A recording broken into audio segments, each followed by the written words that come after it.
ए भैया कोई नोता दे आओ बाहर वाले बच्चों को।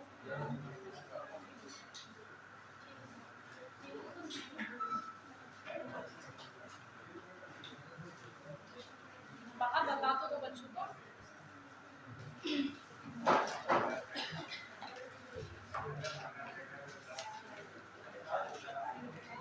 अब शांत हो जाइए।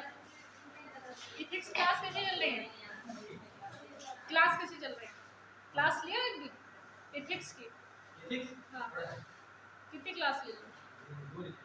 समझ में आ रहा है क्लास? अच्छी है? इथिक्स की क्लास ये मांगे थे हमसे तो हम इनको दिए थे। पतंजलि की है, बहुत अच्छा पढ़ाते हैं। मैं भी इसके बाद करूँगी, ये हो जाए उसके बाद। समझ में वो हिंदी साहित्य अच्छा पढ़ाते हैं।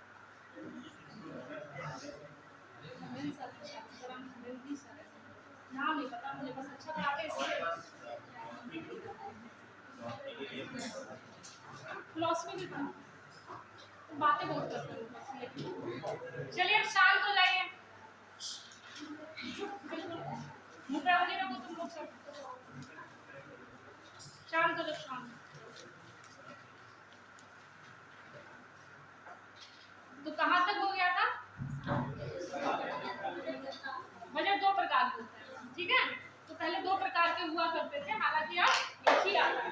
लिखिए, इसके आगे लिखिए, नोट करके लिखिए, एकवर्थ समिति। जल्दी आओ, जल्दी जल्दी। एकवर्थ, जल्दी बैठो जल्दी।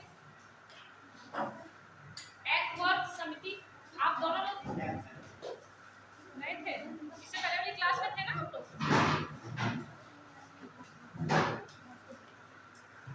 आप बेटे आप अभी कितने क्लास में? आप अभी आए ना? हाँ वही मैं आपको ढूंढ रही थी, मैं कहा आप ही। चलिए लो, बैठ जाओ, लिख लो, लिखो। तुम दोनों को अलग बैठा दो। एकवर्थ, नोट करके लिखो, एकवर्थ समिति की सिफारिश पर, एकवर्थ, कॉपी खुलेगी 10 घंटे में, पेन खुलेगा।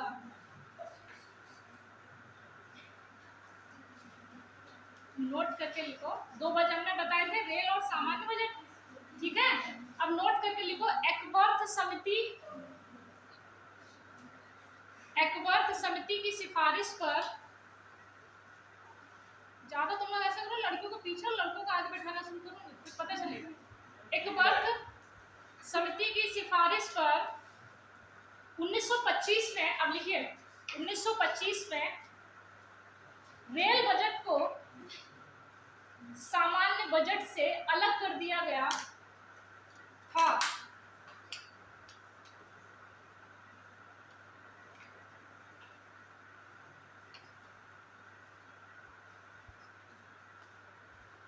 ठीक है? हालांकि एकवर्थ समिति का जो गठन हुआ था वो 21 को हुआ था। चाहो तो लिख लो, गठन 21 में हुआ था, इन्होंने 25 में जाके 4 साल बाद उन्होंने रिपोर्ट पेश की। तभी ठीक है, रिपोर्ट पेश की। फिर लिखिए नेक्स्ट लिखिए 2017 में विवेक देवरॉय समिति की सिफारिश पर, विवेक देवरॉय, ओबेरॉय नहीं लिखना, देवरॉय, विवेक देवरॉय। अब जब भी विवेक ओबेरॉय को याद करो तुरंत याद आना चाहिए क्या? ये समिति है रेल बजट से रिलेटेड, की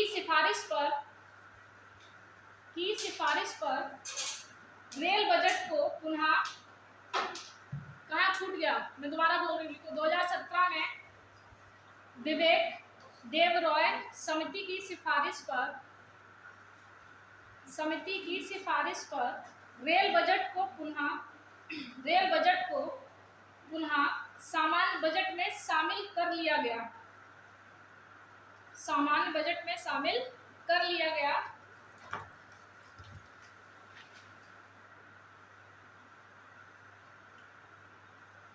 ठीक, ये दोनों समितियां इंपॉर्टेंट है। आपसे ये पूछ ले कब अलग हुआ, ठीक है, कब एक हुआ, ऐसे पूछ लेगा। कब ये समिति आई, कौन सी समिति ने क्या किया, ठीक है। इतनी बात समझ में आई।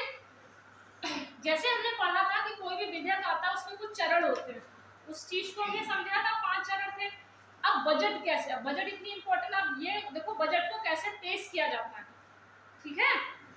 इधर वाले लोग कौन थे, लोकसभा, उधर वाले राज्यसभा। तो अब लोकसभा वाले कैसे बजट पेश करेंगे उसको हम लोग देखेंगे, ठीक है। तो लिखिए, बजट पारित होने की प्रक्रिया, बजट पारित होने की प्रक्रिया।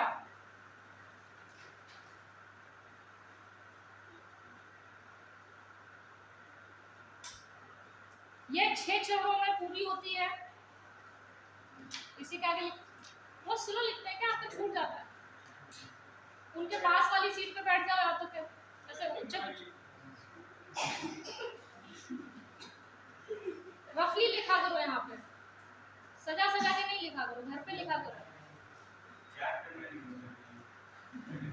रफ पे लिखा करो, इसलिए कह रही हूँ, ठीक है। तो क्या कह रही थी मैं, बजट प्रक्रिया जो है वो 6 चरणों में पूरी होती है। अब वो 6 चरण लिख लो, फिर उसको हम डिफाइन से डिस्कस करेंगे। पहला, बजट का प्रस्तुतिकरण, जैसे सामान्य विधेयक आता था, प्रथम पाठन और द्वितीय पाठन, ये सब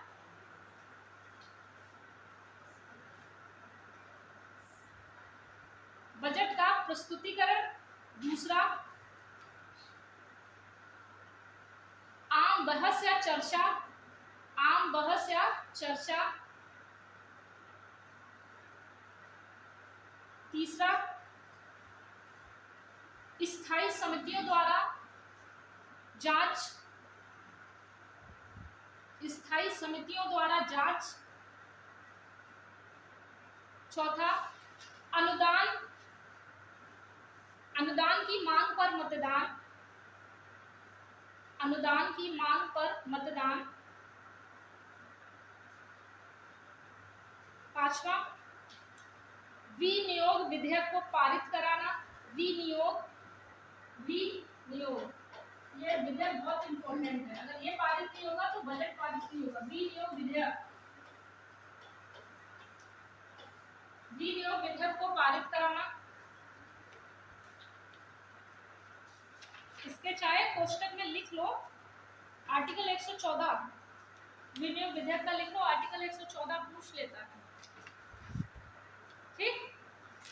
उसके बाद लास्ट, वित्त विधेयक का पारित होना, वित्त विधेयक का पारित होना। क्या क्या,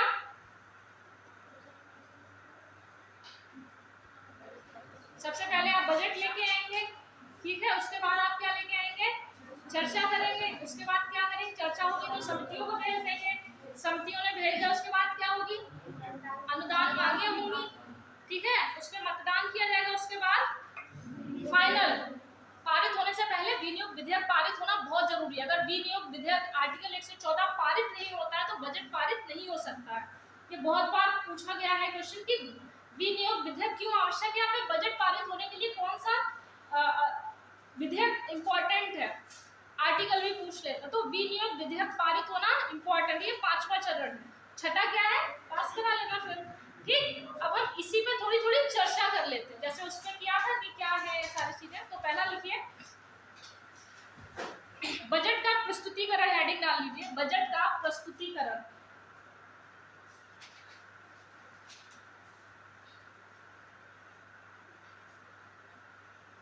सामान्यतः लिखिए, इसमें सामान्यतः बजट का रूपरेखा प्रस्तुत की जाती है कि क्या है क्या नहीं है, ये सब बताया जाता है।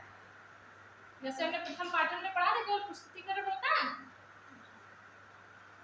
इसमें सामान्यतः बजट की रूपरेखा प्रस्तुत कर दी जाती है, ठीक। नोट करके इसमें लिखो, रेल बजट आम बजट से पहले आता था, कभी भविष्य में पूछ ले, रेल बजट आम बजट से पहले आता था।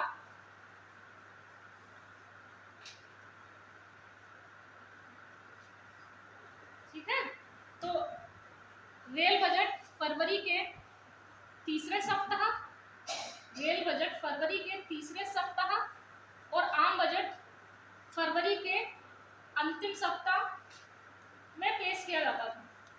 कभी पूछ ले कूट में कि रेल बजट पहले आता था या बाद में आता था, तो रेल बजट आम बजट से पहले ही आता था। फरवरी के तीसरे सप्ताह में रेल बजट आता था और फरवरी के अंतिम सप्ताह में आम बजट प्रस्तुत किया जाता था। ठीक है, इतनी बात समझ में आई। दूसरा लिखिए, मतलब इसी में लिखिए, आम बजट को प्रस्तुत करते समय, नॉर्मली जो बजट आता है, आम बजट को प्रस्तुत करते समय वित्त मंत्री भाषण देती हैं। जब बजट नहीं आता तो आप लोग नहीं देखते हो कभी राज्यसभा देख के निर्मला सीतारमण इतनी देर से बके जाती है ना, बहुत बुरा लगता है। तो हम लोगों से कहा जाता कि बजट को देखो, हम कभी नहीं देखते थे। जब पीडीएफ आती थी उससे पढ़ के कहानी खत्म कर दी एग्जाम रिलेटेड। तो वो जो इतना लंबा भाषण होता था वो बजट प्रस्तुतिकरण ही होता था। वो आप लोग जब देखते हैं, इतना तो न्यूज़पेपर पढ़ते होंगे, अभी हाल ही में आया था, तो जो इतना लंबा भाषण देती थी उसको कहते हैं बजट भाषण। लिखिए समानता, क्या लिखा, आम बजट को प्रस्तुत करते समय वित्त मंत्री सदन में जो भाषण देता है, वित्त मंत्री सदन में जो भाषण देता है उसे बजट भाषण कहते हैं, उसे बजट भाषण कहते हैं। भाषण के अंत में मंत्री बजट प्रस्तुत करते हैं।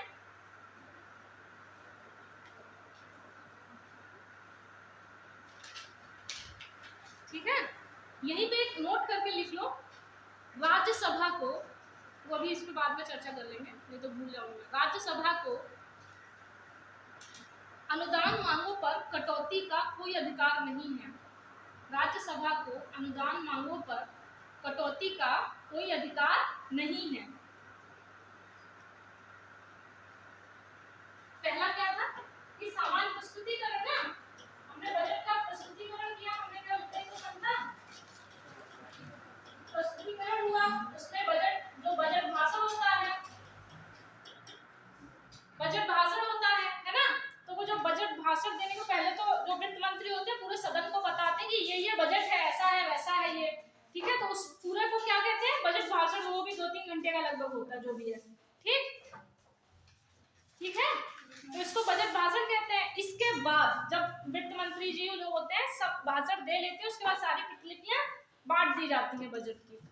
ठीक है, तो उसके बाद बजट प्रस्तुत होता है। इतनी बात समझ में आई? दूसरा लिखिए। अब हम नेक्स्ट बात करते हैं, आम बहस या चर्चा। आम बहस या चर्चा।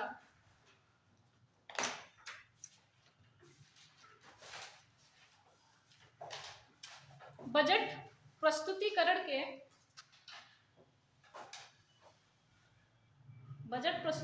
के कुछ दिनों तक बजट पर आम बहस चलती है।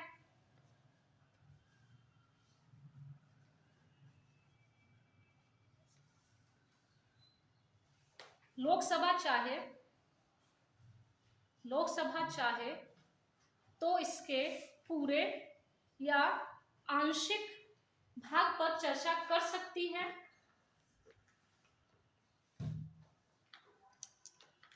बजट से संबंधित प्रश्न भी किए जा सकते हैं। आंशिक भाग पर चर्चा कर सकती है। इससे संबंधित प्रश्नों को उठाया भी जा सकता है। इससे संबंधित प्रश्नों को उठाया भी जा सकता है। बहस के अंत में वित्त मंत्री को अधिकार है कि वह इसका जवाब दें, और ना दे तब भी चलेगा, वह इसका जवाब दें, अन्यथा नहीं। जब बजट आता है तो पहले ही अखबार न्यूज़पेपर में आने लग जाता है, बजट आ रहा है, बजट आ रहा है। ठीक है, अब वो वाली लोकेशन माइंड में सेट कर लो कि अच्छा बजट आने वाला है। ठीक, अब बजट आया, सामान क्या हुआ, बजट का प्रस्तुतिकरण हुआ कि ऐसा है। आप में से कोई, मान लीजिए कोई वित्त मंत्री बन गया, वो सदन में बैठ के, सुन लो, बैठ के बजट को पढ़ रहा है। देखा था निर्मला सीतारमण जी पढ़ के अपनी सारी चीजें पढ़ती जा रही थी, है ना। हालांकि एक बहुत अजीब बात यह है कि बजट जैसी चीजें हिंदी में होनी चाहिए, है ना। निर्मला सीता जी इंग्लिश में बोलती है, तो बजट जैसे हम आम जनों के लिए आता है तो तो आम जन उसको नहीं समझ पाते हैं, फिर उसको तोड़ मरोड़ के प्रस्तुत किया जाता है। ठीक है, तो आपको क्या लग रहा है, आपके जो लोकसभा और मतलब सदन में बैठे लोगों को बहुत अच्छी इंग्लिश आती है? सोचो अगर हमको इंग्लिश नहीं आ रही है और हम यहाँ बैठे हैं और मैं इंग्लिश में लेक्चर दूं, तो आपको अगर नहीं समझ में आ रही तो ऐसा कुछ मतलब हुआ उसका? बस हमें इतना पता, अच्छा ये मैडम कुछ बजट बोल रही है। तो सदन में भी यही हाल है, बहुतों को जिनको इंग्लिश नहीं आती वो बस चुपचाप से सुनते हैं और वो ये वाला करते रहते हैं, भले आए या ना आए। ठीक है, आधे मोबाइल चलाते हैं, देखो हाँ ये भी सही है, बोर हो जाते हैं जब नहीं समझ में आए तो क्या करें बेचारे, वही वाला हाल है। ठीक है, ये वाला हाल है। तो मैं वही कह रही हूँ कि बजट जैसा जो शब्द इतना टिपिकल है, इसको बहुत सरल शब्दों में भी सदन में प्रस्तुत किया जाना चाहिए, मेरा विचार है, ताकि चीजें समझ में आए। क्योंकि बजट हमारे लिए है, हमारे लिए ही तो है ना। पापा अगर बजट बनाते हैं तो अपने लिए बनाते हैं कि परिवार के लिए बनाते हैं? परिवार के लिए ना, तो उसमें हमारा इंपॉर्टेंस है, तो इसलिए बजट सरल भाषा में प्रस्तुत होना चाहिए। खैर उसके बाद क्या हुआ, दूसरे में क्या हुआ, अब उस पर आप देखते होंगे फिर बजट में कुछ दिन खूब चर्चा चलती है, राहुल गांधी जी ने ये कहा या विपक्ष ने ये कहा, इसमें तो किसानों के लिए कुछ नहीं है, या इसमें महिलाओं के लिए कुछ, ये पढ़ते हैं, देखते होंगे ना, जब लिख के आता होगा कि ऐसे बजट में, ऐसा बजट का क्या फायदा जिसमें महिलाओं के लिए कुछ नहीं, या ऐसा बजट का क्या फायदा इसमें किसानों के लिए तो कुछ है ही नहीं, या फिर किसानों के लिए ये सौगात, महिलाओं के लिए ये सौगात है ना, पिछड़े वर्गों के लिए ये सौगात, जनजाति वर्गों के लिए ये सौगात, ऐसे कुछ पढ़ते हैं। तो ये क्या है, ये बहस हो रही होती है, वो जब बहस में उनको जो समझ में आता है फिर वही छपता है, उसी को हम क्या कहते हैं, बजट। बजट इतनी चीजें समझ में आ रही कि नहीं आ रही? हाँ, एक ही सुर में बोला करो। नेक्स्ट लिखिए, इससे संबंधित तथ्यों को, प्रश्नों को उठाया जाता है, वित्त मंत्री को अधिकार है कि उसका जवाब दे, अन्यथा नहीं। ठीक है, तो इसलिए जब आप, तो आपको बजट पढ़ना चाहिए। हालांकि मैं ये नहीं कहती आप 3-4 घंटे बैठ के बजट देखो, लेकिन जो बजट बाद में पत्रिकाओं में जो आता है वो एग्जाम ओरिएंटेड होता है, तो वो बजट पढ़ना चाहिए कि रक्षा क्षेत्र में कितना हुआ, है ना। जैसे रक्षा क्षेत्र में नॉर्मली 2.2 होता था 21 में, इस बार 1% कम हो गया, 2.1 हो गया, तो आपको पता चला अच्छा मतलब सॉरी रक्षा के स्वास्थ्य क्षेत्र में कम हुआ है, इससे पहले तो केवल 1.6 हुआ करता था, तो आपको ये पता चलेगा अच्छा इस बार स्वास्थ्य में कम हुआ है, तो आपसे कूट में यही बोल दिया जाए कि इस बार स्वास्थ्य से जो बजट है वो ज्यादा आया है या कम आया है पिछली वर्ष की तुलना में। तो ये कूट को, बजट को ऐसे ही पढ़ा जाता है, जो आंकड़े इंपॉर्टेंट है कि कितना जीडीपी का है, ये कितना नहीं है, ठीक है, राजस्व घाटा कितना है, या सबसे ज्यादा हमें किससे मिलती हैं, प्राप्तियां किससे होती है, या खर्च किस पे होता है, यही सब पूछता है। और यही ही आपको पढ़ना है, आपको पूरा बजट नहीं। आप जैसे मेंस में जब आपको लिखना होगा तो आपको ये पता होगा, आप ये देख सकते हैं कि बजट में नई योजनाएं कौन सी आई, आपसे पूछेगा, जरूर पूछेगा, क्योंकि ये नई योजना, जैसे मिष्टी योजना थी, याद है, पीएम प्रणाम योजना थी, ये इंपॉर्टेंट है। तो ये यही करंट तैयार होता है कि आप कैसे पढ़ रहे हैं, बजट में क्या हमारे लिए। आप अपने लिए देखो, जैसे एसटी के लिए इंपॉर्टेंट आई थी एक योजना, एसटी पीवीजीटी करके थी, है ना। तो ये सारी ऐसे बजट पढ़ना है कि हमसे कुछ भी पूछ ले तो गलत नहीं होना चाहिए। तो इसलिए बजट को, इसलिए मैं आज इसको बहुत ध्यान से सब पढ़ना, उसके बाद जब बजट है यूपी का हो चाहे केंद्र का हो, तो ऐसे आप लोग का काम रहेगा यूपी के बजट के इंपॉर्टेंट टॉपिक बताएंगे, क्या क्या नया हुआ है यूपी के बजट में। ठीक है, पढ़ना तो समझ में, क्योंकि आज बजट पढ़ा है हमने, तो एक एनर्जी रहेगी कि हाँ आज मैं बजट पढ़ के रहूंगी। ठीक, चलिए, तो बजट वाले जितने भी टेक्निकल वर्ड्स हैं अपने इकोनॉमिक्स वाले सर से पूछो, वो बताएंगे वो सरल भाषा में। ठीक है, लिखो। तीसरा, विभागीय समितियों द्वारा जांच। विभागीय समितियों द्वारा जांच, ठीक है। आम बजट पर बहस होने के बाद, बहस होने के बाद सदन को स्थगित कर दिया जाता है कुछ हफ्तों के लिए। होने के बाद सदन को कुछ हफ्तों के लिए स्थगित कर दिया जाता है।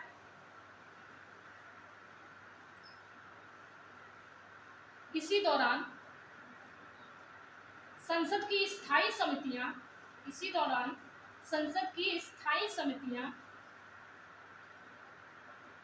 इस पर विस्तार से जांच पड़ताल करती हैं और अपनी रिपोर्ट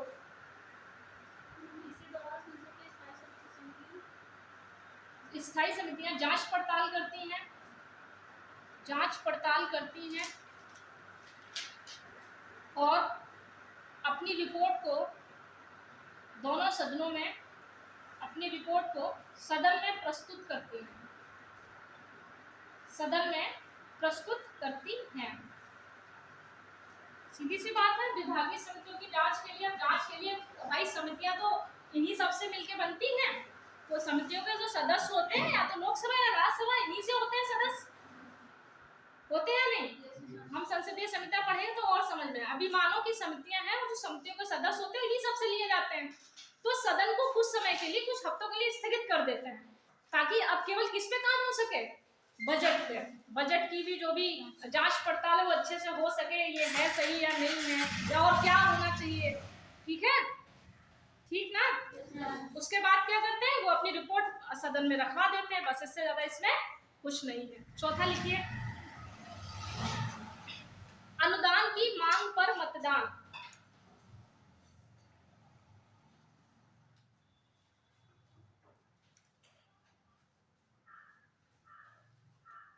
इसमें लिखिए विभागीय स्थायी समितियों के निर्देशन में लोकसभा में अनुदान की मांगों के लिए मतदान होता है। अनुदान की मांगों के लिए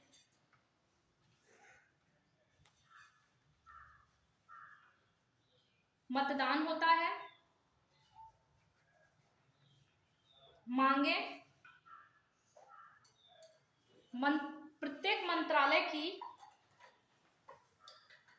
प्रत्येक मंत्रालय द्वारा प्रस्तुत की जाती हैं।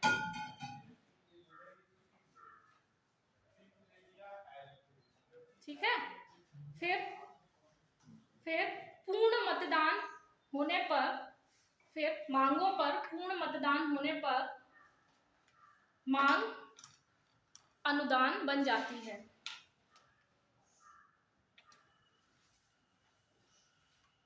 अच्छा, मांगे बन जाती है। इतनी बात समझ में आई। अब इसको समझो, देखो जैसे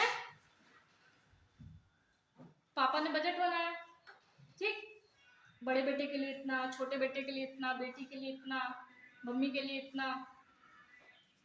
किसका मोबाइल बचा? ठीक है, समझ रहे हैं इस बात को। तो ऐसे ही हमारे जो भारत को है सारे मंत्रालय मिलकर चलाते हैं। ठीक है, ये मंत्रालय, रक्षा मंत्रालय, विदेश मंत्रालय, बहुत सारे मंत्रालय हैं। तो ये सारे मंत्रालय क्या करते हैं, अपनी मांग रखते हैं कि हमारे मंत्रालय के लिए इतनी राशि होनी चाहिए, हमारे मंत्रालय के लिए इतनी राशि होनी चाहिए, हमारे मंत्रालय के लिए इतनी राशि होनी चाहिए। जो मांग होती है, जब इस मांग पर सब राजी हो जाता है, मतलब पूर्ण मतदान हो जाता है, तो यही मांग क्या बन जाती है, अनुदान। तो अनुदान का मतलब समझे, जैसे आप हैं, ठीक है, आपकी मांगे अगर पापा ने मान ली, तो जैसे आपने बोला कि मेरी इस मतलब पढ़ाई के लिए इतना खर्च होगा, ठीक है, इसके लिए इतना खर्च होगा, तो अगर आपकी पापा ने मांगे मान ली, तो ये मांगे क्या बन जाएंगी, अनुदान। ठीक है, कब बन जाएंगी, जब इन मांगों पे पापा सहमत हो जाए, मतलब मतदान हो जाएगा। समझ रहे हैं इस बात को। तो मांग बाद में अनुदान बनती है, इस बात को याद रखना। ठीक है, पहले सभी मंत्रालय क्या करते हैं, और किसके निर्देशन में, समितियों के निर्देशन में। ऐसा नहीं कि कुछ भी मांग लो। ठीक है, जैसे आपके घर की समिति मम्मी समझ लो, मम्मी के निर्देशन में बिटिया सही पैसा मांग रही है कि नहीं मांग रही है, बिटिया को चाहिए 100 रुपये, बिटिया ने 1000 रुपये मांग लिए, तो मम्मी के निर्देशन में, मतलब विभागीय स्थायी समितियों के निर्देशन में ये पैसे की मांग होती है। फिर पापा मम्मी की तरफ देखते हैं, फिर मम्मी कहती हाँ दे दो, तो पूर्ण मतदान हो गया। ठीक, तो आपकी मांग फिर क्या बन गई? इतनी बात समझ में आई? तो यही अनुदान होता है। तो अनुदान के लिए बहुत परेशान नहीं होना, सामान्य भाषा में अनुदान को यही कहते हैं। ठीक, अब जैसे अनुदान आया, अब उतनी बात समझ में, उधर से दिमाग हटाइए। अब देखिए अनुदान आया तो जैसे विपक्ष भी बैठा है, ठीक है, अनुदान आने के बाद विपक्ष क्या करेगा, उसमें कुछ प्रस्ताव लाने की कोशिश करता है कि इसमें हम कुछ मांगों में घटा दें। कुछ होते हैं जैसे पता चला दो भाई बहन हैं, बहन को ज्यादा पैसे मिल गए तो भाई क्या करेगा, पापा से उंगली करेगा, पापा ज्यादा बता रहे हैं, है ना। या बहन क्या करेगी भाई के मैटर में कि पापा ये झूठ बोल रहा है, ये गोलगप्पे के लिए भी पैसे इसने ऐड कर दिए। तो कुछ विपक्ष, हमेशा विपक्ष का ही काम करेगा, भाई होगी चाहे बहन होगी, ठीक है। तो विपक्ष काम क्या करता है, कुछ पैसे कम कराने के लिए कुछ प्रस्ताव पारित करता है, उनको कटौती प्रस्ताव कहते हैं। इतनी बात समझ में आई? आई या नहीं आई? अब वो कटौती के प्रस्ताव कुछ होते हैं, जैसे नीतिगत कटौती होती है, सांकेतिक कटौती होती है, ये सब कुछ प्रस्ताव, तो इनको समझते हुए चलना, ठीक है। एक भूमिका बता दी है मैंने, तो इसको कनेक्ट करते हुए चलना, ठीक है। चलिए लिखो, अनुदान मांग हेडिंग डाल दो, कभी अनुदान मांग में कुछ इंपॉर्टेंट चीजें हैं। अनुदान मांग, इसका आर्टिकल इंपॉर्टेंट है 113,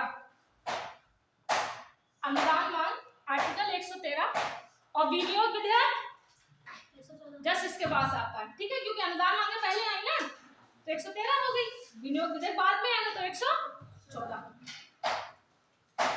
लिखा है। लिखिए अनुदान की मांग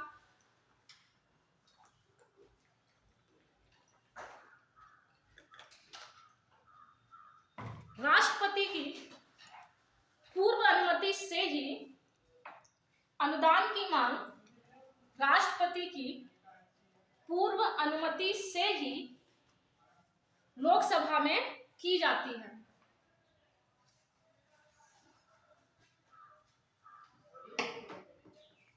अब नेक्स्ट लिखिए, लोकसभा के पास अनुदान मांगों के संदर्भ में निम्नलिखित अधिकार होंगे। अब लोकसभा के पास अनुदान मांगों के संबंध में निम्न अधिकार होंगे।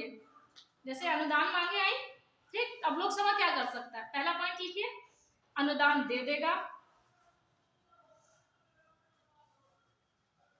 दूसरा अनुदान देने से मना कर देगा,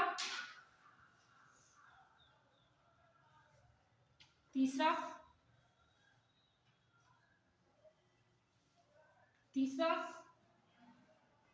अनुदान की राशि को कम कर सकता है।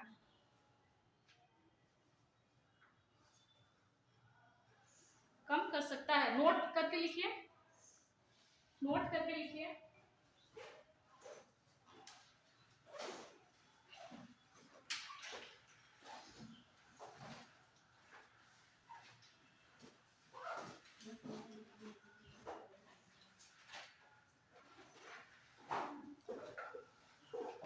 नोट करके लिखो, लोकसभा अनुदान की राशि को बढ़ा नहीं सकता, केवल स्वीकार करेगा, अस्वीकार करेगा, राशि को कम कर सकता है, लेकिन किसी भी स्थिति में बढ़ा नहीं सकता। लिखिए इसी में नेक्स्ट लिखिए, अमेरिका में अनुदान की राशि को बढ़ाया जा सकता है। जैसे अमेरिका और भारत की तुलना करने के लिए आए तो एक ये पॉइंट भी लिख सकते हो, है ना। सामान्यतः सब विशेष पॉइंट लिखते हैं, सामान्य पॉइंट लिखते हैं, तुम एक विशेष पॉइंट भी लिख दो कि अनुदान की मांगों को भारत में बढ़ाया नहीं जा सकता, लेकिन अमेरिका में बढ़ाया जा सकता। नई बात देखते हैं, एग्जामिनर भी खुश हो जाएगा कि इस बच्चे ने अच्छे से पढ़ा है। नेक्स्ट लिखिए, हाँ फिर लिखिए, अनुदान के लिए मतदान लोकसभा की विशेष शक्ति है। अनुदान के लिए मतदान लोकसभा की विशेष शक्ति है, जो कि राज्यसभा के पास नहीं है। तो अनुदान मांगों पे मतदान कौन कर सकता है, केवल राज्यसभा के पास नहीं है। अब यहीं पे देखो, जाए राज्यसभा और लोकसभा में डिफरेंस करने के लिए आ जाए, तो एक ये भी डिफरेंस कर लोगे क्या बेस के पॉइंट ऑफ व्यू से, कि लोकसभा में मतदान अनुदान मांगों पे मतदान किया जा सकता है, लेकिन राज्यसभा में ये शक्ति नहीं है। नेक्स्ट लिखिए। दूसरा, राज्यसभा को मतदान का अधिकार, राज्यसभा को मतदान का अधिकार बजट के मताधिकार वाले हिस्से पर ही होता है। मतलब जब फाइनल में बजट पास कराना होता है, मतदान कराना होता है चौथी स्टेज में, पांचवी स्टेज में, तो केवल उसमें होता है। लेकिन अनुदान मांगों को लेके ये डिफरेंस कर लेना कि जब बजट का जब सामान्यतः लास्ट में जब पेश कराया जाता है उसमें मतदान की आवश्यकता होती है राज्यसभा में, लेकिन अनुदान मांगों के संदर्भ में केवल और केवल कौन मतदान की शक्ति होती, किसे होती है? तो ये लोकसभा की एक विशेष शक्ति हुई कि नहीं हुई? ठीक है, इतनी बात समझ में आई कि कहाँ पे मतदान कर सकता है राज्यसभा, कहाँ पे नहीं। नेक्स्ट लिखिए।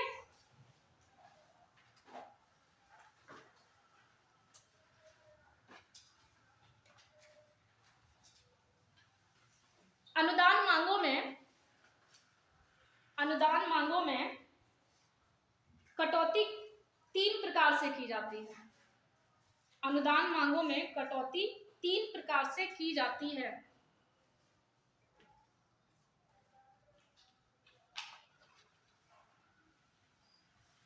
पहला नीतिगत कटौती,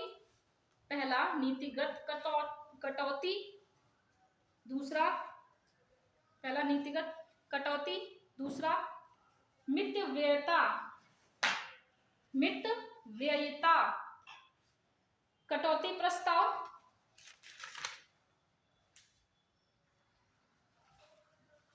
या इसको आर्थिक कटौती भी कहते हैं। मितव्ययिता का मतलब ये होती है कि आप कम मतलब खर्चे को नियमित करके चलें, या आर्थिक कटौती प्रस्ताव। तीसरा सांकेतिक या प्रतीक कटौती प्रस्ताव, सांकेतिक या प्रतीक कटौती प्रस्ताव।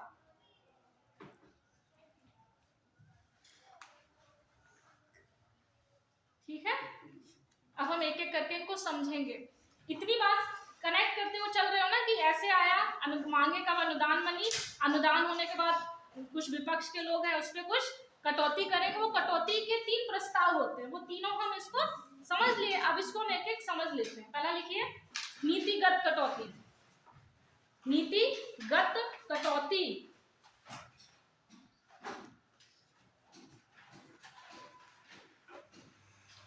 पहला लिखिए नीतिगत कटौती।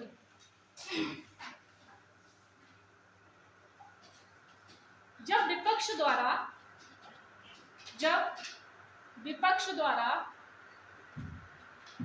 अनुदान की राशि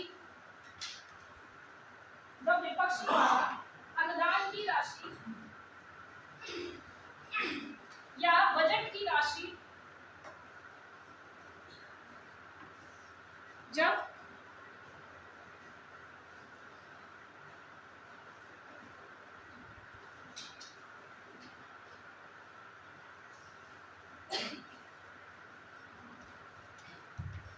विपक्ष द्वारा अनुदान की राशि या बजट की राशि घटाकर 1 रुपया करने की सिफारिश की जाती है या इससे संबंधित प्रस्ताव लाया जाता है।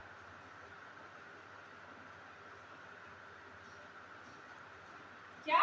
जब विपक्ष द्वारा बजट की राशि या अनुदान की राशि घटाकर 1 रुपये करने से संबंधित प्रस्ताव लाया जाता है, ठीक है, तो उसे नीतिगत कटौती कहते हैं।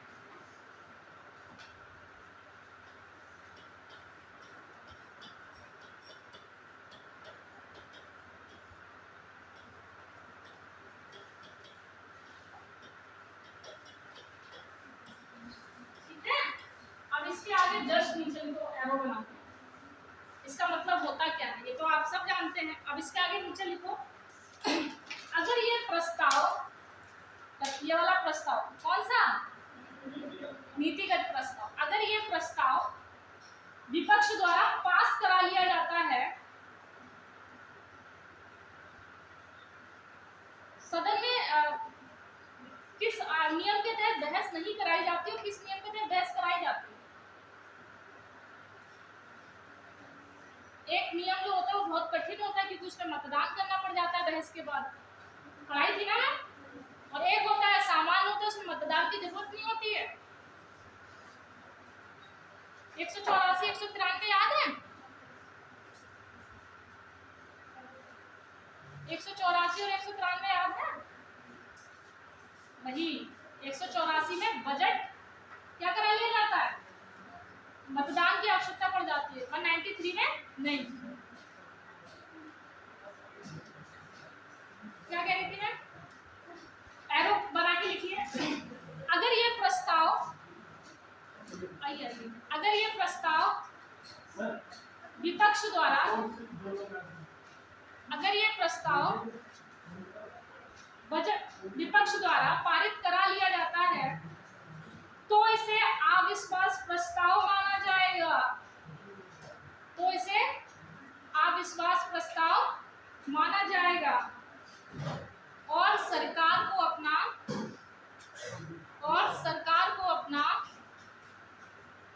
बहुमत सिद्ध करना होगा। और सरकार को अपना बहुमत सिद्ध करना होगा। सीधी सी बात। हम पढ़ रहे हैं नीतिगत कटौती। मान लो बजट का आकार है ना, इतना बड़ा बजट, मान लो जो भी है 5.9 मान लिया, यूपी का याद रहेगा, ठीक, इतना है, इसको घटा के केवल कह दे कि 1 रुपया कर दो, ये कितनी बेइज्जती की बात हो गई। और 1 रुपया करने से रिलेटेड प्रस्ताव पारित भी करा लिया विपक्ष ने, तो इसका मतलब क्या हुआ कि सब इस बात से सहमत है कि इनके बजट में कोई शक्ति नहीं है, इनके बजट में कोई पावर नहीं है, मतलब इनका क्या है, सदन में विश्वास नहीं बचा है। इसका मतलब अविश्वास पैदा हो गया है। तो फिर क्या पास करा लेते, फिर इनको विश्वास वो प्रस्ताव लाना पड़ेगा कि हमारा सदन में विश्वास है या नहीं। हालांकि ऐसा होता नहीं, तो नीतिगत कटौती एक बार पूछा गया है, नीतिगत पूछा था, पता नहीं कौन सा पूछा गया था। नीतिगत कटौती का मतलब होता है यही राशि दी थी, 1 रुपया कर देना, 100 रुपया कर देना, एक निश्चित सीमा में राशि को घटा देना, ठीक है। तो नीतिगत कटौती मतलब क्या, 1 रुपया मतलब बेइज्जती, बेइज्जती का मतलब, अब बताइए सरकार हो तुम्हारी सदन में बेइज्जती हो जाए तो तुम्हारा क्या दिखाना है, तुम्हारा सदन में विश्वास नहीं रहा है, यही तो हुआ मतलब। अरे भाई तुम ही लोग हो, पापा से रुपया लिए तुमने, लिए कि नहीं लिए, तुम्हें वही वाली भाषा में समझ में आता है। पापा से रुपया लिए, ठीक, और पापा से तुमने पैसा लिया, तुम्हारी पापा ने मतलब 100 रुपए की बात थी या 1000 रुपए जो भी था, विपक्ष ने कहा नहीं पापा इसको तो 1 भी रुपए की जरूरत नहीं है, 1 रुपया पापा का, उसने कहा 1 रुपया पापा इनको दे दो, तुम्हारी बहुत बड़ी बेइज्जती हुई, तुम्हारे घर में रहने का कोई मतलब नहीं फिर छोड़ देना चाहिए ऐसे घर को,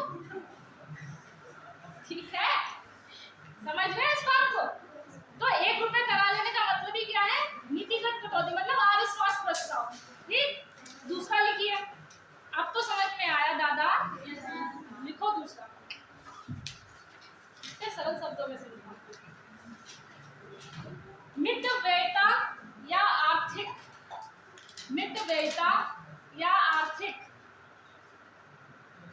कटौती प्रस्ताव, मितव्ययिता या आर्थिक कटौती प्रस्ताव,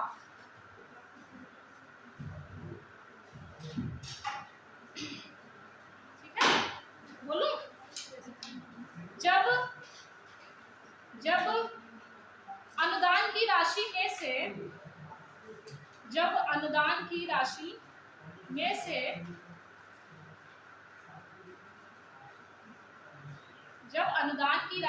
से एक निश्चित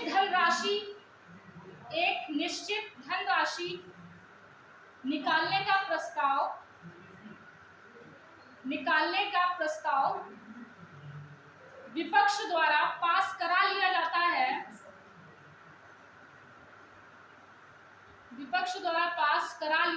है इसे मितव्ययिता कटौती, तो इसे मितव्ययिता कटौती कहा जाता है। जैसे जैसे एक निश्चित अमाउंट हो गया, जैसे मान लो 50 करोड़ रुपए, ठीक है, जैसे लिख लो निश्चित अमाउंट 50 करोड़, इसके नीचे बीच में एरो मार के लिखो। इसका मतलब क्या होता है, यदि यह प्रस्ताव विपक्ष द्वारा पास करा लिया जाता है, यदि यह प्रस्ताव विपक्ष द्वारा पास करा लिया जाता है तो यह सरकार की कार्य कुशलता पर प्रश्न चिन्ह लगाता है। हालांकि इसमें कोई वो नहीं होता, लेकिन किस पे प्रश्न चिन्ह लग जाता है, कार्य कुशलता पे। मतलब क्या, कोई एक निश्चित अमाउंट, मतलब मितव्ययिता का मतलब क्या हो गया, एक निश्चित अमाउंट,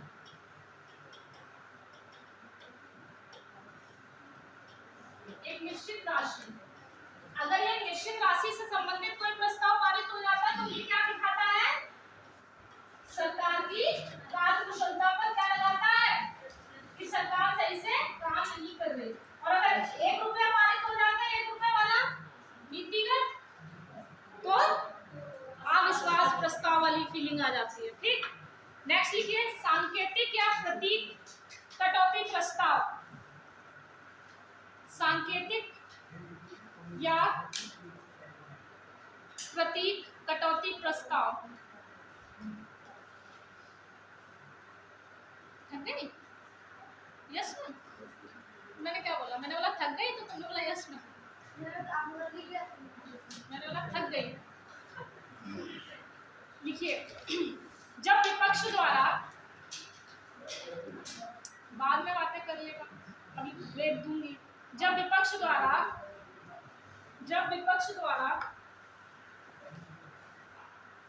अनुदान की मांग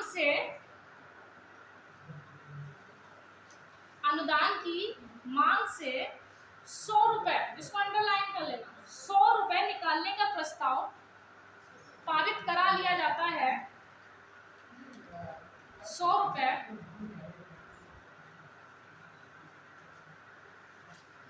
निकालने का प्रस्ताव पारित करा लिया जाता है तो इसे सांकेतिक कटौती प्रस्ताव कहते हैं। इसके बीच में एरो मार के लिखो, ये क्या दिखाता है, इसे केवल सरकार से शिकायत मात्र को दर्शाता है। यह केवल सरकार से शिकायत मात्र को दर्शाता है। 3 थे,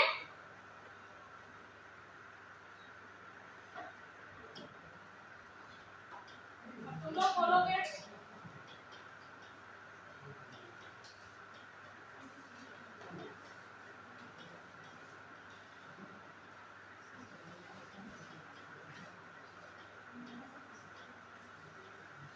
एक ही बात है, सबका एक साथ सुर होना चाहिए। मेरे सुर तेरा, मेरे सुर तुम्हारा और हमारा। तो नीतिगत मतलब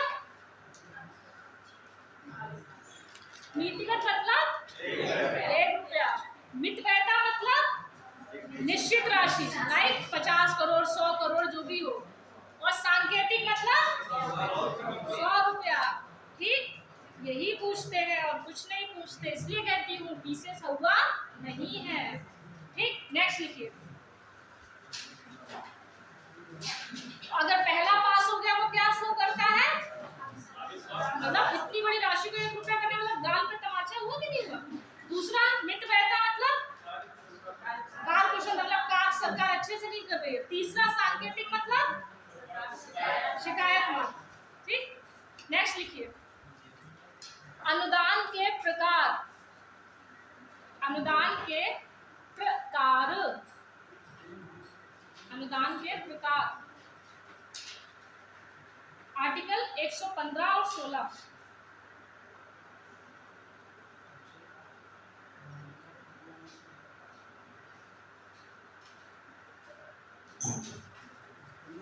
115 और 16। इन लोगों को थोड़ा सा भी मौका मिल जाए तुरंत बात करना शुरू। तो ये तो बस कहा जाता है कि जहाँ पे 2-4 लड़कियां ना मिल जाए तो बातें शुरू होती है। मुझे लगता है जहाँ 2-4 लड़के ना मिल जाए बातें शुरू, लड़के शॉर्ट में निपटा देते हैं। यार हम काम कर ये व्यर्थ की बातें करती हैं। देखो ना, अच्छा मतलब वैज्ञानिक तो इसीलिए लड़कियों की बातों को इतना नहीं गंभीरता से लिया जाता है कि ये तो ऐसे ही कुछ भी बोलती हैं। एक बात हमेशा याद रखना, अगर परिवार चलता है ना, परिवार का सबसे बड़ा मुखिया होता है फादर, वो अपनी वाइफ यानी आपकी मम्मी के बेस पे ही चल रहा है।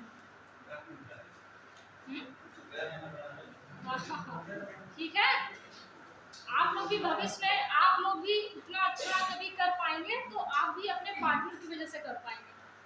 पार्टनर की वजह से बहुत मतलब अलग हो जाता है। आप लोग नहीं सोचते, मतलब देखते हैं कि ये फलाना लोग ये बन गए, हमने ये करके दिखा दिया, वो करके दिखा दिया, तो बहुत पावर होती है भाई। आप लोग हल्के में मत लिया करो लड़कियों को, ठीक है? लिखिए मत लिएगा, तुम तो बिल्कुल मत लो अभिषेक, तुम्हें घर वापस भी जाना है। तुम ऐसे लोग तुम वापस जाने वाले काम रखो कि वापस जा सको। तुम्हारी मिसेस को भी ग्रुप में ऐड किया जाएगा, तुम्हारी शिकायतें बताई जाएगी। क्या करने जा रही? क्या इसमें क्या क्रॉस क्वेश्चन है?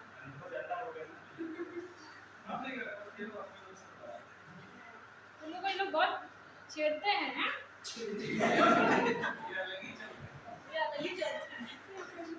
देखो अनुदान के प्रकार, आर्टिकल 115 से 116। आज आपको नींद आ रही है, आपके पड़ोसी में, आप इनसे बात कर लो, आपस में बात करो।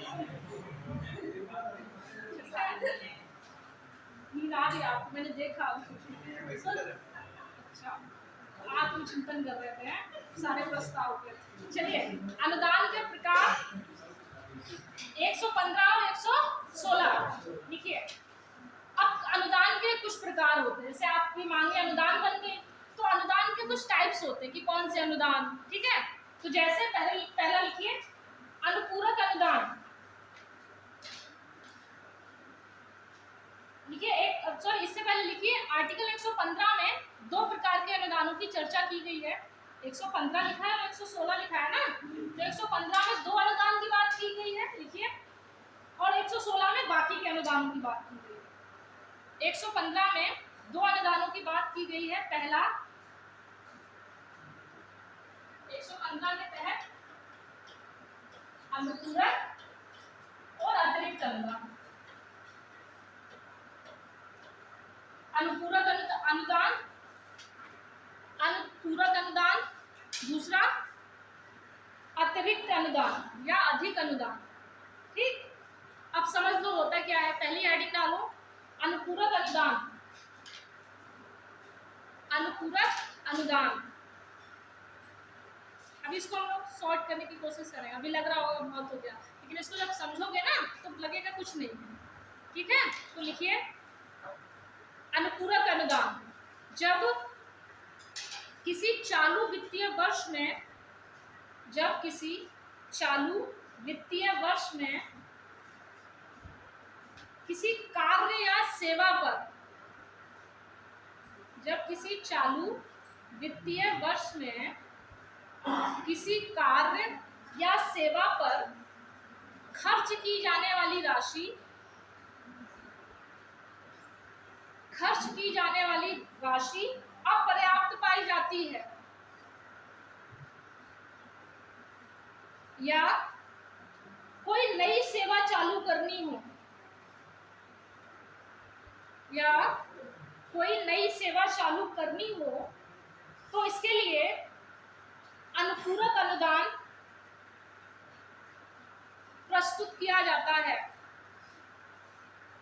ठीक, जैसे मान लो आपने अनुदान मांगे, ठीक, अनुदान कब बनता है? उससे पहले मांग होती है तब अनुदान बनता है। ये बात समझ गए? आपने अनुदान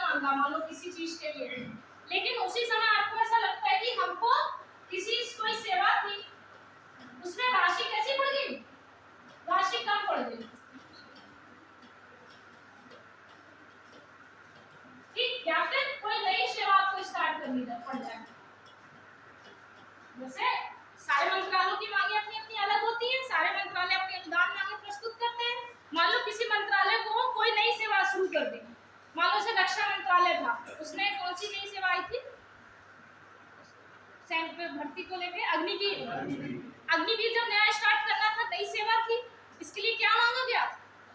अतिरिक्त वो अनुपूरक अनुदान, या फिर कोई सेवा है उसमें पैसा कम पड़ गया, हमारे पास थे 100 रुपए और हमसे खर्च होने की संभावना कितनी है? 150 रुपए या 100 रुपए से ज्यादा, तो हम क्या लेके आएंगे? अनुपूरक अनुदान। इतनी बात समझ में आई कि नहीं आई? ठीक, अब दूसरा लिखो अतिरिक्त अनुदान। दोनों में छोटे छोटे डिफरेंस है, बस वही कंफ्यूज नहीं होना है। अतिरिक्त अनुदान किसी वित्तीय वर्ष में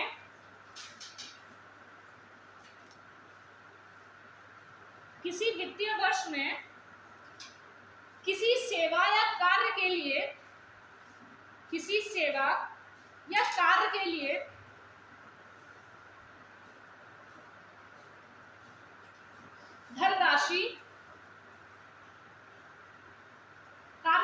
आवंटित धनराशि से अधिक, ऐसे लिखो, आवंटित धनराशि से अधिक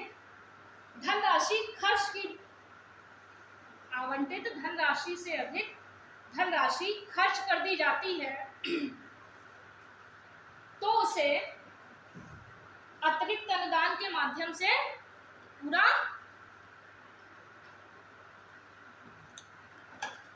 जैसे बजट आया, आपने पापा को ऐसे बता दे कि आप अपनी वाली भाषा में समझते हैं। लिख गया?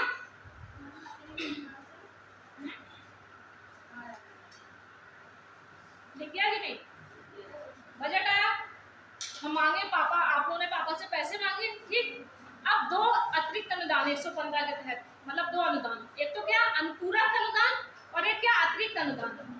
अनुपूरक में मान लो आपने बताया था कि पापा ऐसे ऐसे, आप मतलब मंत्रालय हो गए, आपने बताया पापा इसमें खर्च लगाएंगे, मतलब 100 रुपए का चीज था कि पापा 20 रुपए इसमें खर्च लगाएंगे, 40 रुपए इसमें, और कितना हो गया 4 2 6 और 40 रुपए इसमें।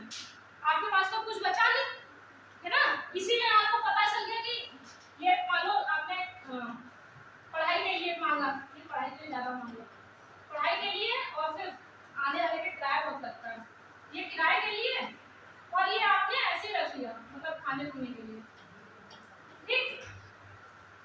तो जैसे मान लो 400 रुपए आपने किराए के लिए थे, आप साइकिल से आते हो, साइकिल बीच में क्या हो गई? पंचर हो गई। 1 महीने में 1 बार आते हैं, लेकिन साइकिल हो गई 5-6 बार पंचर हो गई। ये भाई हमने सोचा नहीं था इतना, सोचा था क्या? नहीं ना। तो फिर हम क्या मांगेंगे पापा से? अनुपूरक, या फिर कुछ ऐसा नया होगा, कोई सहेली का या सहला जो भी है, आप लोगों का कोई बर्थडे पड़ जाए, ठीक, एक नई चीज हो गई इसमें, अरे हंसो मत, नई चीज पड़ गई ना, बर्थडे हो गया मान लो, अब भाई लड़कियों का बर्थडे होता है तो बहुत कुछ देना पड़ता है, ठीक। लड़के बढ़िया है, जाके खिला ले आते हैं। अब ये दोनों चीजें समझ में आई, एक ही चीज थी, लेकिन उसमें क्या है, कोई नई चीज आपने कर दी, अलग बर्थडे आ गया, कुछ आ गया, तो इसके लिए आप कौन सा पापा से कहेंगे अनुदान के लिए? अनुपूरक अनुदान। लेकिन ये इतनी बात समझ में आई। अब इसी की एक नई चीज पढ़ते हैं,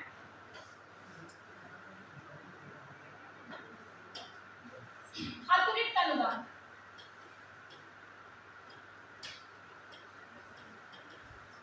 पापा ने पढ़ाई के लिए पैसे कितने दिए थे? 40 रुपए दिए थे, ठीक। अब आपको पता चला कि भाई अब पेपर आ रहा है, तो पापा को तो नहीं पता था, तुमको पता था कि बजट की कॉपी निकलवानी है, वो भी केंद्र का अलग और यूपी का अलग, फोटो कॉपी के पैसे, ठीक। दूसरा आपको मैगजीन लेनी है, ये सारी चीजें एग्जाम के वक्त लेनी पड़ती है।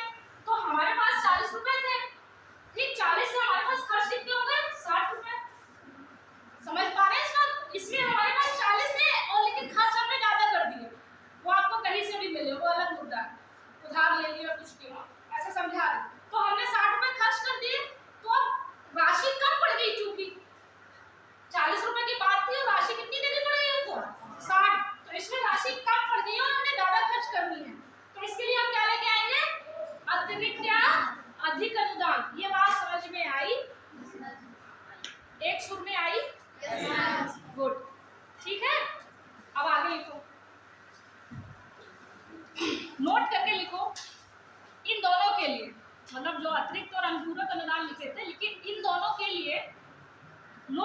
समिति से अनुमति लेना आवश्यक है। मतलब वही पढ़ाई के लिए 40 रुपए था और पढ़ाई के लिए 60 रुपए खर्च होगा। मतलब कोई सेवा थी, उस सेवा के लिए जितना आवंटित पैसा था उससे ज्यादा खर्च कर दिया। ठीक है, क्या बोलिए मैं? इन दोनों के लिए लोक लेखा समिति से अनुमति लेना आवश्यक है।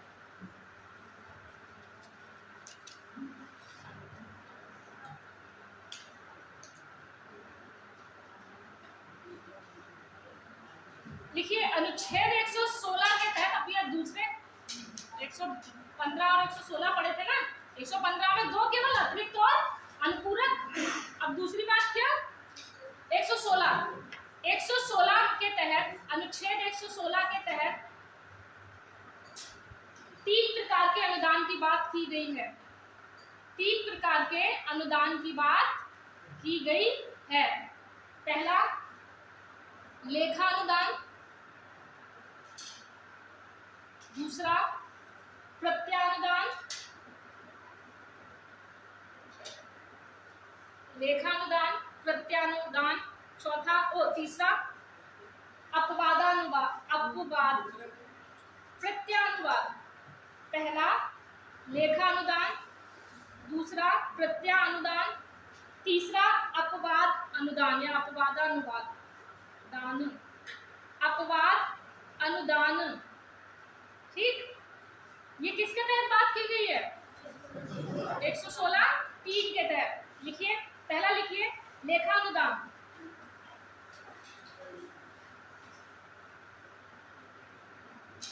लेखानुदान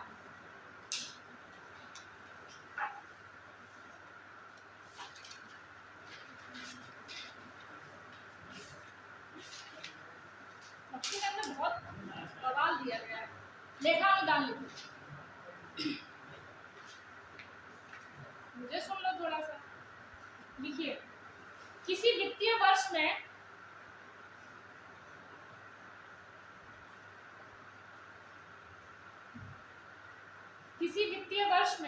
जब अनुदान के संबंध में निर्धारित प्रक्रिया पूरी होने तक, जब किसी वित्तीय वर्ष में अनुदान की निर्धारित प्रक्रिया पूरी होने तक के लिए लेखा अनुदान पारित करा लिया जाता है। के लिए लेखा अनुदान पारित करा लिया जाता है।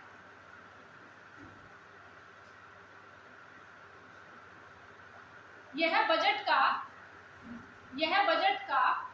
1/6 भाग होता है,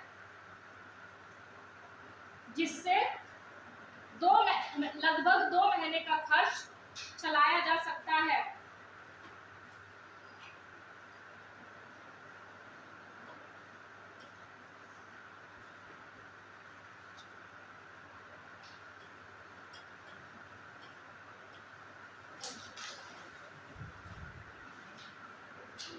अब ये तो तुम जानते हो, मांगे सदन बैठेगी, फिर मांगे बजट में, सारी प्रोसेस एक लंबी प्रोसेस होती है।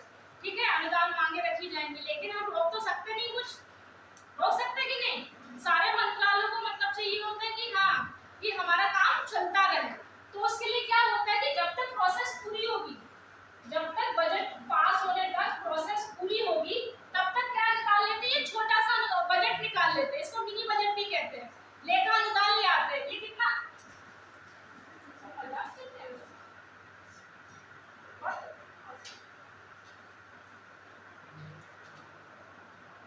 ठीक। लेखा अनुदान क्या होता है? पूरी प्रोसेस होने तक। भाई फालतू तो नहीं बैठेंगे,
विलंब हो जाता है, जब किसी वर्ष बजट प्रस्तुत करने में विलंब हो जाता है, तो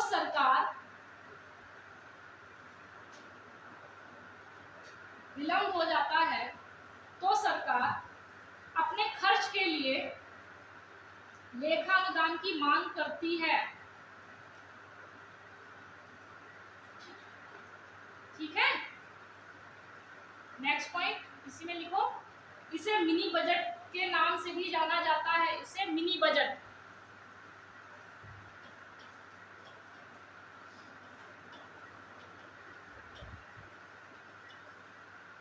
बजट कहाँ का शब्द है? ठीक, इसे मिनी बजट के रूप में भी जाना जाता है। लेखा अनुदान में केवल खर्चों की बात की जाती है कि हमें केवल खर्चा दिखाते हैं। लेखा अनुदान में केवल खर्चों की बात की जाती है। जैसे बजट में आय और व्यय दोनों दिखाते हैं, इसमें केवल व्यय की बात होती है, आय की कोई बात नहीं, आय का मतलब भी नहीं है इसमें। ठीक है, इतनी बात समझ में आई? फिर लिखिए प्रत्यानुदान।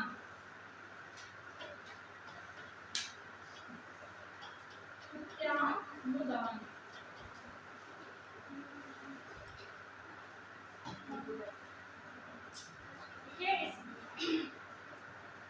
जब किसी सेवा या कार्य की अनिश्चितता के चलते, जब किसी सेवा या कार्य की अनिश्चितता के चलते खर्चों का अनुमान नहीं लगाया जा सकता, तो उसे प्रत्यानुदान कहते, तो उसे प्रत्यानुदान द्वारा पूरा किया जाता है। जैसे एग्जांपल में लिखो, हमें तो नहीं पता ना कि भूकंप कब आ जाएगा, हमें नहीं पता ना बाढ़ कब आ जाएगी, पता है क्या आप लोगों को? नहीं ना। तो ऐसे मौकों पे जब हमको पता ही नहीं है, हमें नहीं पता कब कौन सी ऐसी चीज हो जाए जो अनिश्चित नहीं है, तो हम क्या लेके आएंगे? प्रत्यानुदान लेके। जैसे आप है, मान लो एक लड़की है, उसकी 10 सहेलियां हैं, उसे यही नहीं पता कोई कितनी सहेलियों के बर्थडे पड़ जाएंगे साल में, तो वो क्या लेके आएगी? प्रत्यानुदान। ठीक, ऐसे समझ लो। लड़कियां बड़ी खुश हो जाती है इनकी बात करो, एकदम गद। इतनी बात समझ में आई? दूसरा वो लिख लो, जैसे युद्ध भी आ जाए, भूकंप हो जाए, बाढ़ आ जाए, सूखा आ जाए, जैसी राष्ट्रीय आपदाएं, इसे सरकार का ब्लैंक चेक भी कहते हैं। ब्लैंक चेक भी कहते हैं, ब्लैंक चेक, इसे सरकार का ब्लैंक चेक कहते हैं। ब्लैंक चेक में यही तो होता है, हमें राशि नहीं पता होती है, आपने साइन कर दिया, आपको जितनी राशि चाहिए उतनी भर लो, तो इसे सरकार का ब्लैंक चेक भी कहते हैं। किसे? प्रत्यानुदान। यही ये बढ़िया बताने का तरीका। अभी से कह रही हूँ, मैंने पूछा किसे, तो आपने बोला यही कौन? प्रत्यानुदान। कहाँ को? चलो लिखो दूसरा, नेक्स्ट लिखो, किसको ब्लैंक चेक कहते हैं बताओ? मैं यही पूछ रही हूँ। हाँ, मैं यही पूछ रही थी, तो आप मुस्कुरा रहे थे, तो मैं भी इतने कोने पढ़ाई में खो गए हैं। दूसरा लिखिए अपवादा अनुदान। अपवादा अनुदान,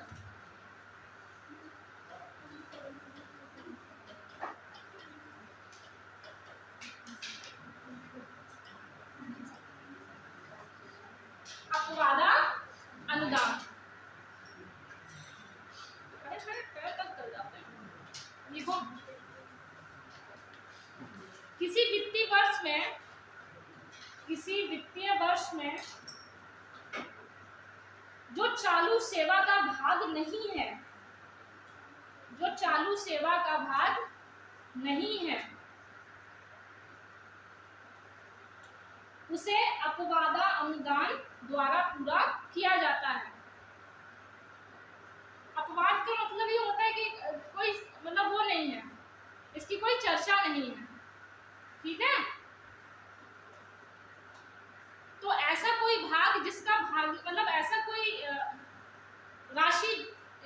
कोई सेवा जिसका भाग ही नहीं है, मतलब कुछ है उसका आता ही पता नहीं है, ठीक है, तो उसके लिए हम क्या लेके आते हैं, अपवादा अनुदान। ठीक, नेक्स्ट लिखिए विनियोग विधेयक, बहुत इंपॉर्टेंट है।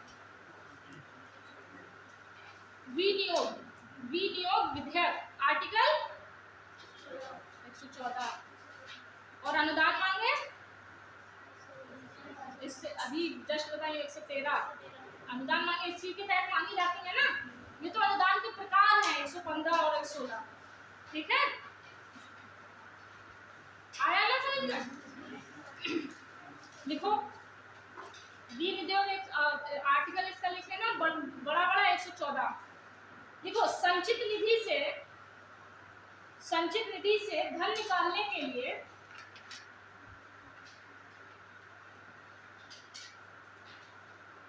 संचित निधि से धन निकालने के लिए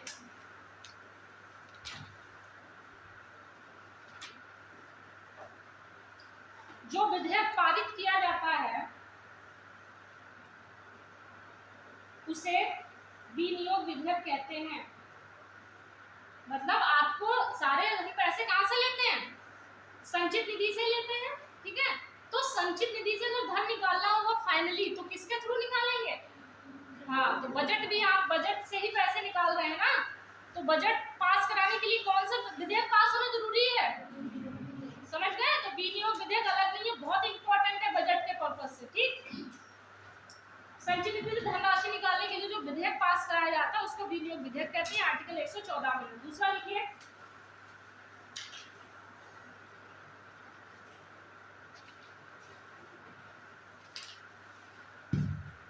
विनियोग विधेयक धन विधेयक के समान ही होता है।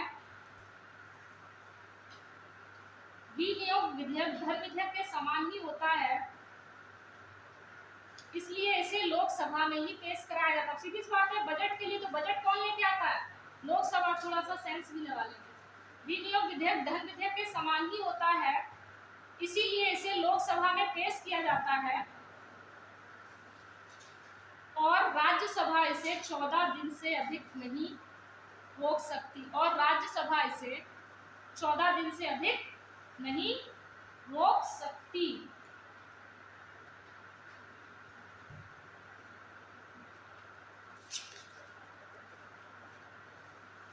ठीक है, इतनी बात हो गई। बजट में यही सब है, अब कुछ नहीं है बजट में ऐसा। ठीक, अब हमने सामान्य विधेयक पढ़ा था, वो पढ़ा था। वित्त विधेयक में कुछ उसके अनुदान इंपॉर्टेंट है। वित्त विधेयक में जैसे जब नॉर्मली वित्त विधेयक आता है तो उसके लिए कुछ बजट के की पॉइंट इंपॉर्टेंट है, कुछ शब्दावलियां हैं वो लिख लो। किसकी है लिखनी है, वित्त बजट। अभी हमने जितनी पढ़ी वो किसकी है, बजट की है। सामान्यतः जो बजट आता है, भाई वित्त विधेयक पढ़े हैं, सामान्य विधेयक पढ़े हैं, अभी धन विधेयक पढ़े थे, तो वित्त विधेयक के जो इम्पोर्टेंट वाला वो है भाग है वो देख लो क्या है। बस मैं ये कह रही हूँ, समझ में आया मैं क्या देना चाह रही हूँ। अरे दादा, मैं कह रही थी हमने क्या पढ़ा था, सामान्य विधेयक हमने पढ़ लिया पूरा, और धन विधेयक पूरा पढ़ लिया था कि नहीं। उसके बाद हमने बजट भी पूरा पढ़ लिया। बजट तो इसी का ही भाग है लगभग, ऐसे समझ लो तो बजट हो गया। लेकिन एक वित्त विधेयक भी होता है ना, वित्त विधेयक के कुछ शब्दावली इंपॉर्टेंट है वो लिख लो जो पूछी जाती है एग्जाम। हालांकि मैंने इसको अलग करके भी लिखा दिया था, या थक गई, लिखो। लिखिए वित्त विधेयक किसमें था, 117। लिखिए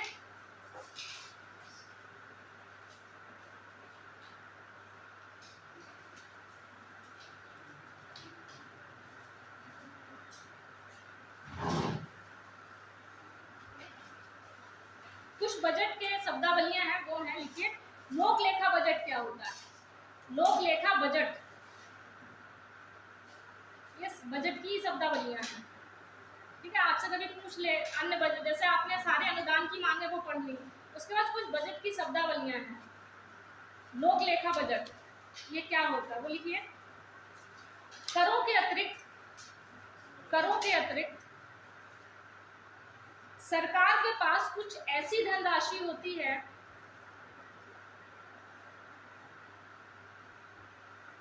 करों के अतिरिक्त, सरकार के पास कुछ ऐसी धनराशि होती है जिसका वह मालिक ना होकर न्यासी मतलब ट्रस्टी, मालिक ना होकर क्या होता है, न्यासी होता है, ट्रस्टी होता है। ठीक है, मालिक ना होकर न्यासी होता है जिसका वह उपयोग करता है, जिसका वह उपयोग करता है और निश्चित समय के बाद, और निश्चित समय बाद ब्याज सहित लौटा देता है, ब्याज सहित लौटा देता है। जैसे पीपीएफ अकाउंट समझते हैं, पीपीएफ अकाउंट होते हैं ना, अरे बचत, जो बचत खाते होते हैं, फिर बचत निधियां होती हैं, इनको समझा देते हैं। क्या था, लोक लेखा बजट, लोक लेखा बजट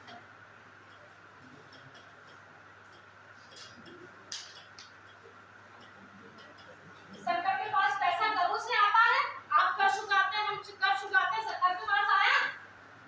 ठीक, इसमें तो कुछ सीधी सी बात है, कर आपने चुकाया, सरकार के पास पैसा गया, इसमें तो ऐसा नहीं कि सरकार आपको कुछ लौटाएगी।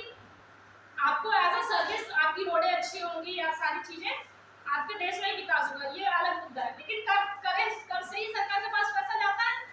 दूसरा क्या होता है, सरकार क्या होता है, कुछ ऐसी विधाएं चलाता है या फिर ऐसे कुछ काम करता है जिसमें सरकार को एक निश्चित समय तक पैसा देते हैं।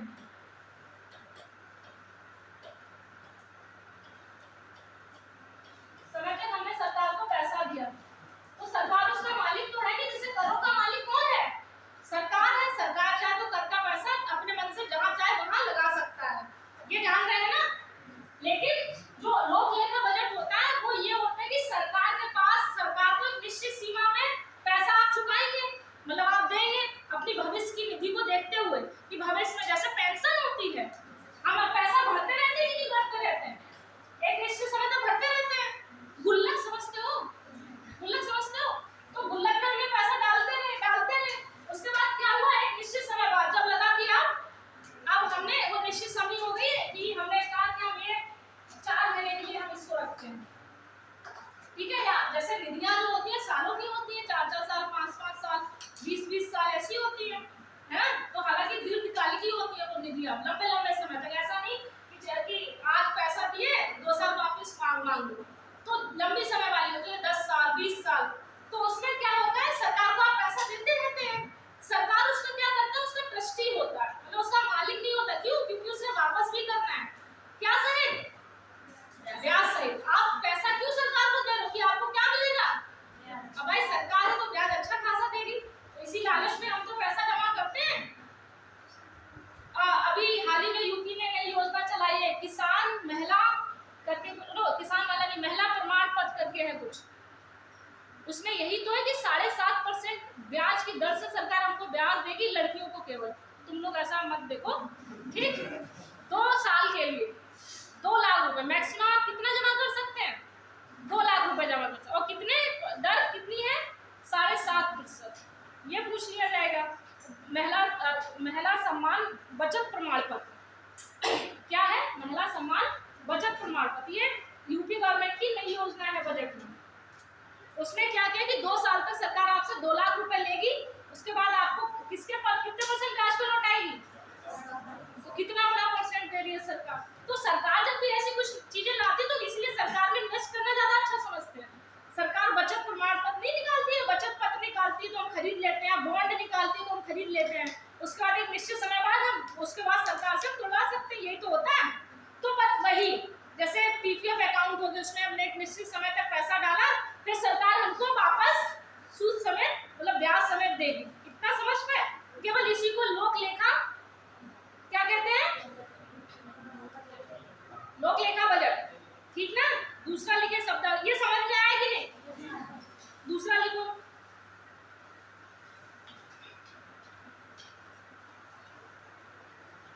दूसरा लिखो पूरक बजट। पूरक बजट क्या होता है,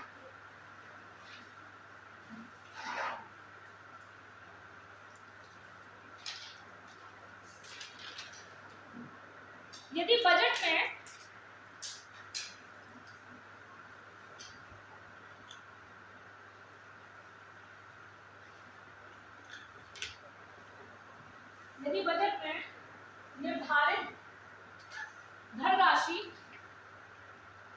निर्धारित धनराशि 31 मार्च, अब तो 1 फरवरी हो गया ना, 31 मार्च से पहले समाप्त हो जाए।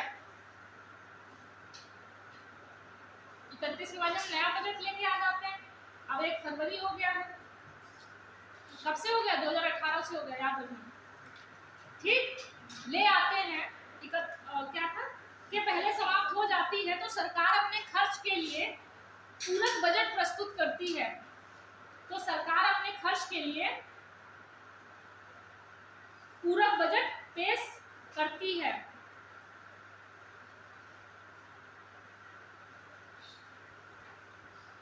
तो पूरक बजट का मतलब क्या है कि हमें एक समय के लिए, जैसे 31 मार्च, अब तो फरवरी तक, जैसे मान लो बजट आते आते हमारी धनराशि खत्म हो गई, तो हम कौन सा बजट की कौन सी शब्दावली का यूज करेंगे? पूरक बजट। ठीक, नेक्स्ट लिखिए। अब ये अब खत्म हो गया, इसके अलावा बजट अब कुछ नहीं है। ठीक है, अब संचित निधि क्या होती है वो लिख लो। संचित निधि हेडिंग डालो, संचित निधि।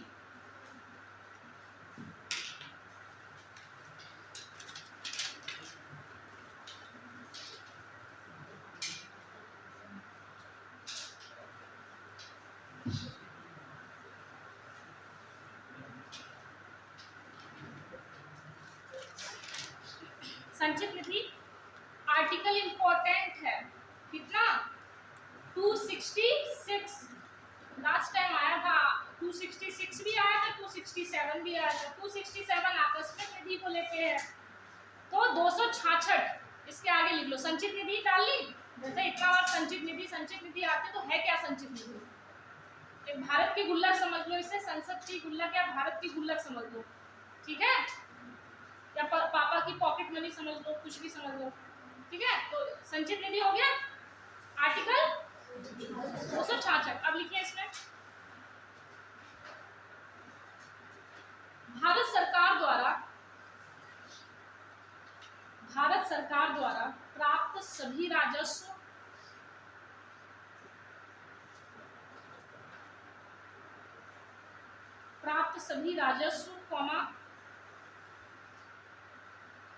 सभी ऋण, सभी अग्रिम भुगतान,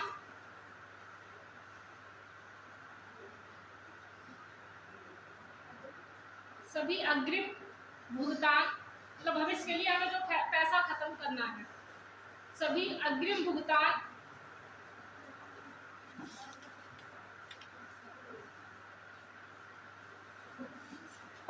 केंद्र सरकार द्वारा लिए गए सभी ऋण,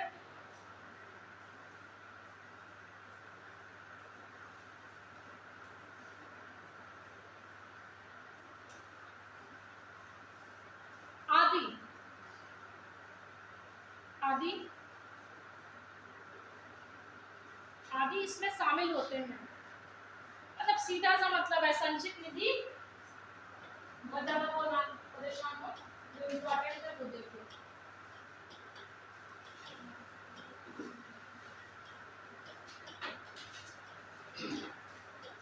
भारत सरकार कुछ भी नया करती है, या भारत सरकार को जहां से भी पैसा आता है या जहां से भी पैसा जाता है, तो हम सारा कुछ कहां से निकालेंगे? अगर आया है तो हम संचित निधि में जमा कर देंगे, और गया है तो हम संचित निधि से निकाल के दे देंगे। इतनी बात समझ लो, भारत की बहुत बड़ी संचित निधि है, तो चाहे जाए और चाहे आए, इसमें जाएगा ये। और इसका मालिक कौन होता है? संसद होता है, इसीलिए संसद की बोला है, लिख लो, इसका मालिक संसद होता है। इसे भारत सरकार का खजाना भी कहते हैं।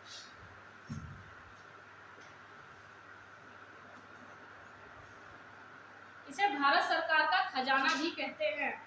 लूटना है क्या? भारत सरकार का खजाना लूटना है? अरे तुम लोग खुद हो, लोकसभा राज्यसभा लूटो मत, नहीं, जनता का पैसा है। ठीक, आप लोग भी देखते हैं, कोई भी नेता की जनता का पैसा, जनता का पैसा, ये जनता का पैसा, तो जनता का पैसा, यही की बात हो रही है। ठीक है, क्योंकि जनता का पैसा जाता किससे, इसी में जाता है, जनता के लिए खर्च करना तो इसी में से। ठीक, उसके बाद लिखिए आकस्मिक निधि। आर्टिकल इंपॉर्टेंट लिख लो 267, 267 67 ही ना, 267 लिखिए। भारतीय संसद को भारत की आकस्मिक निधि के गठन की अनुमति प्राप्त है। भारतीय संसद को आकस्मिक निधि के गठन की अनुमति प्राप्त है। यह संसद द्वारा भारत की आकस्मिक निधि 1950 अधिनियम, यह भारत की, नहीं छूट गया, क्या छूट गया, आकस्मिक निधि के गठन की अनुमति देता है। उसके बाद यह है भारत की आकस्मिक निधि अधिनियम 1950 के तहत शुरू किया गया। निधि को लिखिए, भारत की आकस्मिक निधि, संसद जो है, संसद को भारत की आकस्मिक निधि के गठन की अनुमति प्राप्त है तथा यह भारत की आकस्मिक निधि अधिनियम 1950 के तहत प्रारंभ की गई। ठीक, उसके बाद लिखिए, इस निधि में राष्ट्रपति द्वारा, या इस निधि को राष्ट्रपति द्वारा वित्त सचिव के निर्देशन में रखाया जाता है। इस पर राष्ट्रपति का अधिकार होता है। इस पर राष्ट्रपति का अधिकार होता है।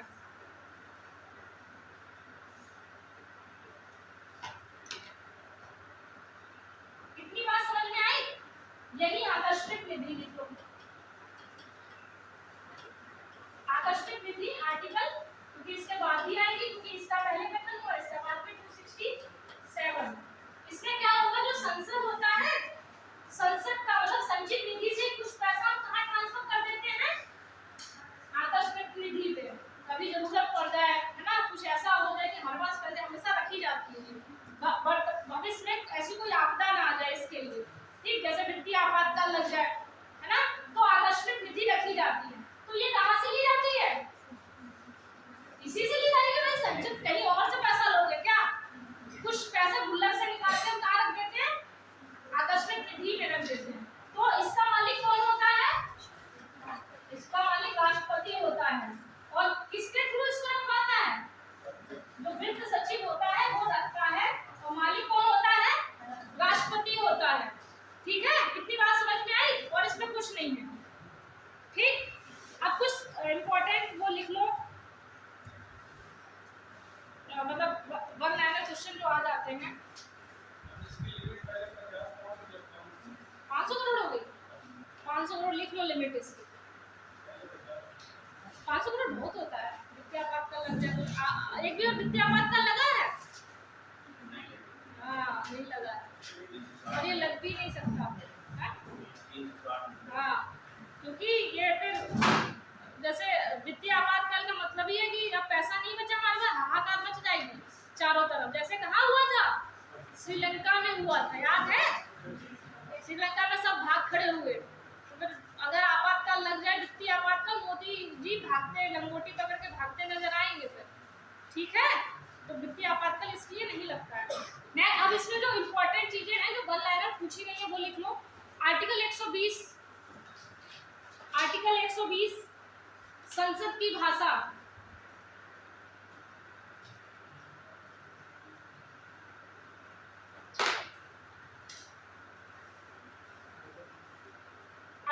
120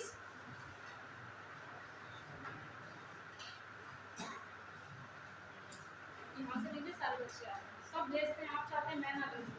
आर्टिकल 120 संसद की, ऐसे लिखे लास्ट टाइम बच्चे वो हो गए थे, सब आगे ना, सब आप भी आगे वीडियो